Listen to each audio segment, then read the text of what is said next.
Okay, social justice, which we've already touched on a little bit, talking about like the use of resources, what's appropriate, what's the appropriate method of using to determine who gets those resources. This is an issue of social justice that's dealt with under this category. All right, and we use that example of the the heart transplant, or the 1960s example here of dialysis, to kind of highlight this, because it's a real issue. It's a real problem. I mean, it's amazing the things they can do now. The last I saw, they were coming out with a robotic heart, mechanical heart. I don't know how well that's developed. I haven't followed up on it, but that may solve a lot of problems. Forget the pacemaker, just give another heart. Hey. But now certainly, again, just like the dialysis is no longer an issue like that. I mean, they've got plenty of dialysis machines out there, and it's not such a big problem. The heart, maybe that will be something that takes off. We'll see. They still look at Bicentennial Man. What's that? Bicentennial. The movie Bicentennial. I didn't see that. Okay. All right. Now we got some new issues that arise from the new biological knowledge or technology.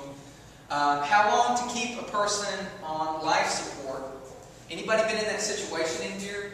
You had to unplug dad, mom, whatever. You had to make that. Yeah, my grandmother. Your grandmother. Yeah, and it's not a fun place to be in, is it? And especially if it gets, you as a grandchild, you probably weren't first line to make a decision. You got your parents that were buffered a little bit. See, I ended up making that decision. I mean, I decided not to decide for a while, and it ended up, she passed away on her own. Right. But, basically that got kind of, my stepdad and I were the only two, and he pretty much deferred to me, and I didn't want to make that decision. Right. I did not want to make that decision. All right. Okay, but cloning, surrogate mothers, maybe not so much of an ethical issue. It might be for some, but it is an ethical issue to some degree. Abortion, of course, is a really hot one. Genetic engineering, which that's a big one. That's a really big one now. Genetic engineering.